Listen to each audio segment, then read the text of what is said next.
법원 경매 박사의 두 번째 이야기가 곧 시작됩니다.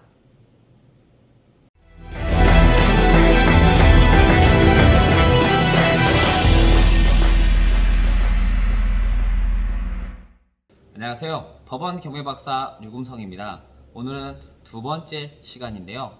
법원 경매를 진행하시기 전에 한 번 정도는 생각해 보시면 좋겠다 싶어서 영상을 만들게 되었습니다. 또 저희 사무실에 회원님들께서 경매 공부를 처음 하시려고 오실 때 가지고 계신 생각적인 부분이 있으실 텐데요. 그러한 부분을 여러분들께 한번 공유하고자 영상을 만들어 봤습니다. 과연 법원 경매 어떻게 하면 될까요? 어떻게 생각을 해야 될까요? 어떻게 해야지만 수익을 크게 만들 수 있을까요? 결론부터 말씀드리면 법원 경매는 절대 어려운 게 아닙니다. 고수님들 같으신 경우에는 문서 하나만 가지고도 30초 이내에 여러분 권리 분석이 끝납니다. 그런데 법원 경매의 이야기를 들어보면 대부분 법원 경매는 다른 사람의 집을 빼앗는 거야, 마음 아프게 하는 거야, 눈에서 피눈물 나게 하는 거야, 이러한 부분들이 대부분 많으실 텐데요. 혹은 나는 돈이 적은데 어떻게 경매를 투자해서 돈을 벌 수 있는지에 대한 방법적인 부분도 많이 고민들을 하고 계시더라고요. 그래서 저희 회원님들이 처음 내방하셨을 때에 법원 경매는 이렇습니다 라고 먼저 말씀을 드리고 강의를 시작을 하는데요. 여러분들도 막연하게 이러한 부분들 소문만 듣고 선입견을 가지시진 않으셨는지요? 물론 저도 처음에 법원 경매를 배울 때는 어렵게만 느껴졌습니다. 왜냐고요? 용어가 내 귀에 하나도 안 들려. 이게 도대체 나는 어디? 나는 누구? 이런 생각이 들 정도로 용어가 어렵게 느껴지시는 부분이 있으신데 과거부터 현재까지 많은 부분들이 용어가 개편이 되었고 여러분들께서도 쉽게 접근하실 수 있는 부분이 많이 있고요. 유튜브나 여러 서적들이 많이 있기도 합니다. 그렇기 때문에 여러분들한테 가장 확실하게 나한테 이 강의를 들으니까 나한테 이 선생은 맞는 것 같아. 혹은 이 유튜브를 보니까 나한테 이런 부분은 맞는 것 같아 라는 부분이 있으면 그분께 꾸준히 물어보시는 것도 한 방법이 될 수 있습니다. 그러면 정말 법원 경매가 다른 사람의 집을 빼앗는 걸까요? 한 예로 단편적인 면으로 말씀을 드린다고 하면 임대차 기간이 끝났음에도 불구하고 임대인이 나의 소중한 보증금을 돌려주지 않는 경우가 있죠.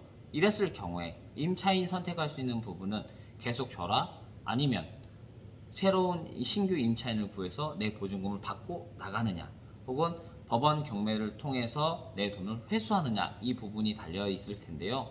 가장 많이 선호하는 부분이 바로 이 경매가 아닐까 생각을 합니다. 경매란 제도는 채권자와 채무자가 가장 합리적인 방법으로 자신들의 채권 채무 관계를 합법적으로 정리하는 사회적 제도인데요. 다른 주로 조금만 더 넘어가서 얘기하면 국가 경제 발전에 이바지한다라는 부분도 있습니다. 그래서 경매는 불황이 없습니다.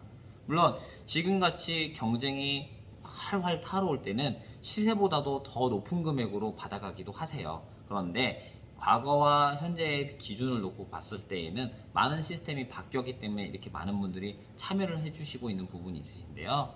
절대로 마음 아프게 하는 경우가 없습니다. 과거에는 우리가 간단하게 IMF 때를 생각해보면 은행비 못 갚아서 대출이 많이 나오는 거죠. 그때 줄줄이 대기업도 많이 도산을 했기 때문에 그렇습니다. 물론 여러분들께서 법원 경매를 처음 접하실 때 접근 방법 또한 나한테 맞는 방법을 찾는 것이 가장 먼저라고 생각을 하세요.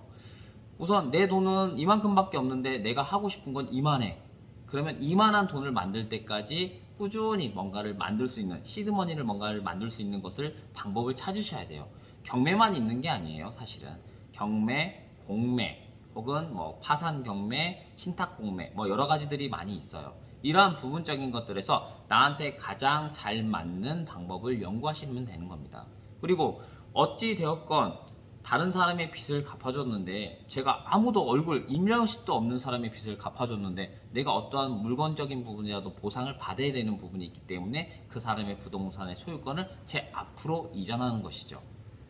일예로 아까도 앞에서 말씀드렸듯이 임차인이 할 수 있는 부분에 대해서는 방법은 몇 가지가 있겠지만 가장 많이 선호하는 방법이 바로 경매가 되겠습니다. 그래서 옛날에는 정말 피눈물 나고 거리에 낳는 사람이 많았기 때문에 그런 부분이 있을 수 있지만 지금은 여러 가지 다양한 사유가 폭이 넓어졌기 때문에 경매에 대해서 그렇게 편견적인 부분을 가지지 않으셨으면 좋겠습니다.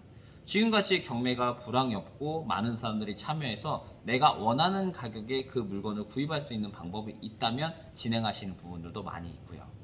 절대 경매는 어려운 것이 아닙니다. 그렇기 때문에 여러분들께서 한 번 정도는 이러한 부분을 생각을 해주셨으면 좋겠어요. 경매는 다른 사람의 마음을 아프게 해주는 게 아니라 다른 사람을 치유해주는 거다라고 생각을 해주시면 되고요. 목돈이 들어간다? 아닙니다. 내가 가지고 있는 돈을 가지고 최대한 활용할 수 있는 방법적인 걸 찾아서 입찰에 참여해서 수익을 만들어내시면 되는 겁니다. 물론 추후적으로 이제 나중에 드릴 영상도 있겠지만 돈이 되는 경매 부동산 물건 찾는 방법이 있고 혹은 돈 되는 부동산 경매 물건을 찾는 방법도 있습니다. 이러한 부분은 여러분들께서 다양하게 찾아보실 수 있게끔 다채로운 주제로 여러분들께 안내하고자 합니다.